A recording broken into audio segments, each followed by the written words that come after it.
Allô tout le monde, c'est Fauve de Be Wild and Free. J'espère que vous allez bien. Aujourd'hui, on est directement dans mon ordinateur. Ma vidéo va porter sur comment lire et interpréter Keepa. Ça fait partie du processus de recherche de produits et c'est super important de savoir comment. Donc, on commence. J'ai parlé dans une vidéo précédente de Keepa, qui est un Chrome extension pour lire des données supplémentaires d'un produit, à même le listing sur Amazon. Donc ici, on est sur le listing des brosses à dents, puis ça se finit se mettre directement en dessous. Vous vous rappelez que je vous ai parlé d'installer Keepa. Si ce n'est pas déjà fait, tapez dans Google le Keepa Chrome Extension et prenez quelques secondes pour l'installer. Keepa, c'est sous forme de graphique, comme ici. Ça nous permet de voir dans le temps le prix que le produit était affiché, son ranking, ainsi que d'autres infos, et ça depuis le tout début de la vie du listing. Si vous cliquez ici, là, vous pouvez soit choisir Day, Week, Month, 3 months, Year ou All. Pour commencer, là, en tout cas, au fin de l'explication, là, je vais cliquer sur All. Au début, ça peut avoir l'air intimidant, là, toutes ces données, mais avec le temps, là, juste d'un simple coup d'œil, on peut voir si le produit n'est pas bon ou si c'est un produit number one. Donc, pour cet exemple-ci, là, je vais prendre des charcoal toothbrush. Donc, dans l'ordre, c'est qu'on regarde, bon, Jungle Scout. Si Jungle Scout, les prix ont de l'allure, après ça, on va regarder si c'est pas un trend. Après ça, s'il n'y a pas de brevet, s'il n'y a pas de trademark. Et après ça, on regarde Keepa pour avoir un petit peu plus d'informations là, si vous doutez. Donc ici, assurez-vous de cliquer sur New, Sales Rank et All. Avec ces trois choses de sélectionner, vous allez pouvoir savoir combien de jours que ça a pris au produit pour bien se positionner et ainsi faire de l'argent.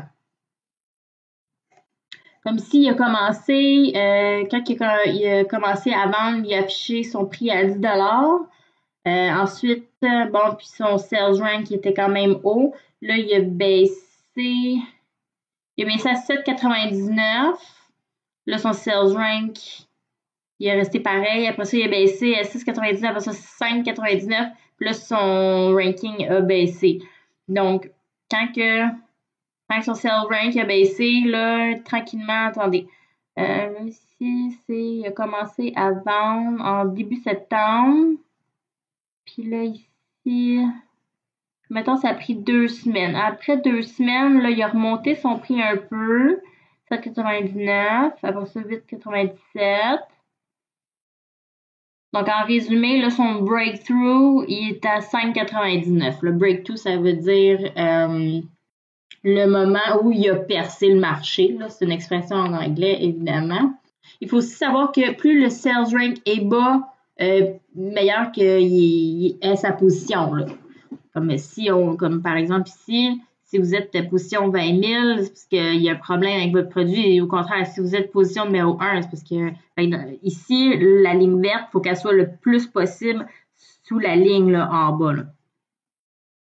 Puis probablement qu'à 5,99, le vendeur, il vendait son produit à perte. Mais regardez, c'est pas... en fait, c'est la bonne tactique. Là. Il a très bien fait la chose. Là. Il baisse son prix vraiment bas pour se positionner, pour se mettre le plus possible en page numéro 1. Après ça, quand il était sur la page numéro 1, probablement que là, il a monté graduellement. Regardez, ça a pris 16, 14, 16... Comme en 2 semaines à peu près, là, il a monté son prix à 12,97. Ça, c'est probablement le prix que dans son fichier Excel, là, quand il a fait sa recherche avec le chiffrier Excel, probablement que son list price était à 12,97. Ensuite, là, il a vu qu'il remontait un peu dans les sales rank, donc il a rebaissé un peu son prix. Puis là, il remonte, là, il baisse. C'est un très bon produit, mais selon moi, c'est pas un produit qui est constant dans les ventes. Aussi, un autre truc, c'est que plus la ligne verte du ranking est droite, là, plus que la demande est constante.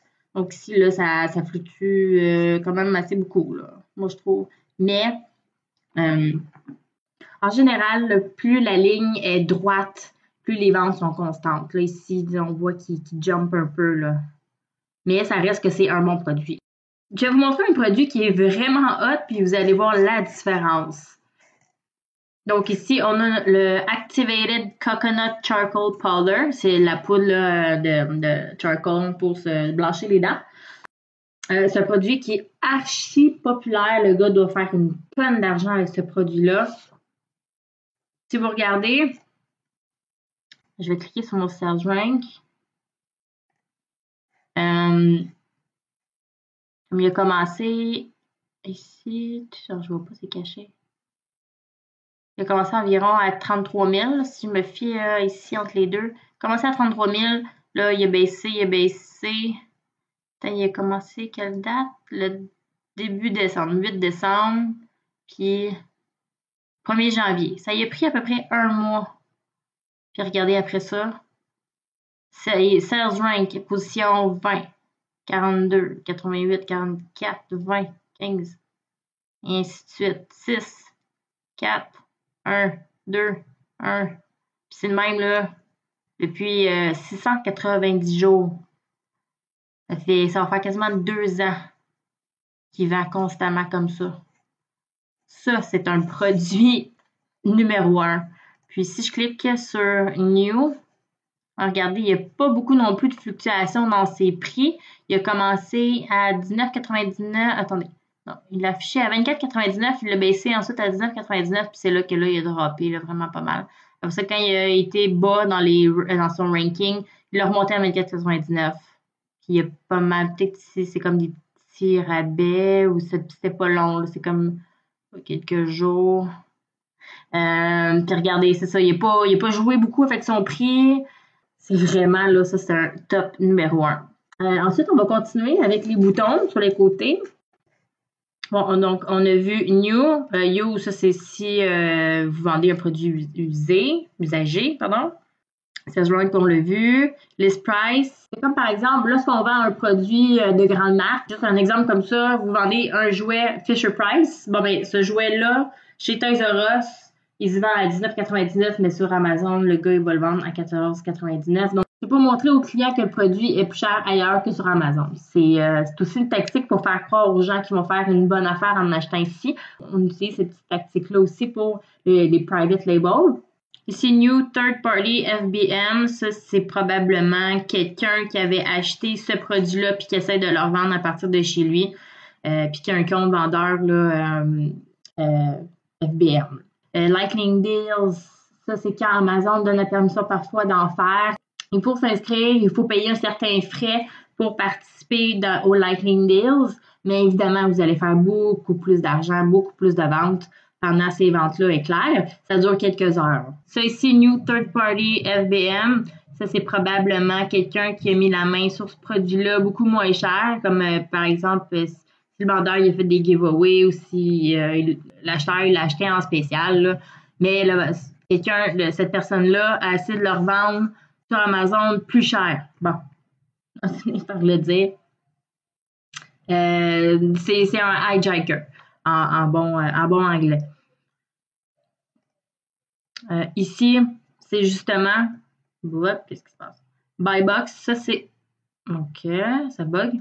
Le buy box, à chaque fois que c'est rose, ça veut dire qu'il y a quelqu'un qui s'est mis sur son listing, puis que lui, ActiveWow, il a perdu son bouton buy box. Ça, c'est le buy box. Add to cart, le bouton jaune. Quand vous allez avoir du succès avec vos produits, vous allez vivre cette expérience souvent. C'est vraiment chiant parce que tu peux rien faire si t'es pas brand register. Donc au début, on n'est pas parce qu'on ne sait pas si notre marque va fonctionner. Pour être brand register, il faut faire une demande de trademark, puis ça prend environ 6 mois avant d'avoir ton numéro, puis ça coûte cher. Donc, au début, là, pensez pas à ça, mais éventuellement, là, si on bâtit une ligne de produits, bon, X, Y, Z, bien évidemment, on va essayer de s'enregistrer. Donc, voilà, ça fait pas mal le tour de comment on interprète Keepa. Je vais vous montrer un autre exemple aussi, là, j'allais oublier, d'un produit vraiment inconstant dans ses ventes. Comme ici, Encore, je clique sur All. On va enlever le buy box. On va enlever nous aussi le prix. Vous voyez, ça monte, ça descend, ça monte, ça descend, ça monte, ça descend. Il est vraiment pas constant dans ses ventes. Puis à chaque fois que ça remonte ici, comme à chaque fois que son ranking monte, ça veut dire que ses ventes sont soit qu'il fait moins de ventes ou soit qu'il n'en fait plus du tout. Mais ici, c'est des pinceaux pour le maquillage. Donc, il est dans une niche très compétitive. Donc, c'est peut-être comprenable. Alors, j'espère que ça vous a aidé à un peu mieux lire Keepa, parce que ça peut avoir l'air un peu intimidant là, au début quand on n'est pas habitué. Rappelez-vous aussi que c'est super important de prendre le temps de vraiment comprendre Keepa. Comme je vous ai dit, mais maintenant, moi, personnellement, d'un simple coup d'œil, je peux tout de suite savoir vraiment l'information que je veux. Alors, j'espère que ça vous a aidé un peu afin de mieux lire Keepa, parce que il faut se rappeler que c'est super important. Ça fait partie de la recherche de produits, de l'analyse de produits, puis pour être sûr et certain qu'on a trouvé là, la perle à vendre sur Amazon. Mais ça, lire Keepa, là, c'est un autre petit truc à bien se servir. Si vous avez des commentaires, écrivez en dessous. Si vous avez aimé, faites le petit pouce en l'air et abonnez-vous à ma chaîne pour d'autres super vidéos sur comment vendre sur Amazon. À la prochaine tout le monde. Ciao!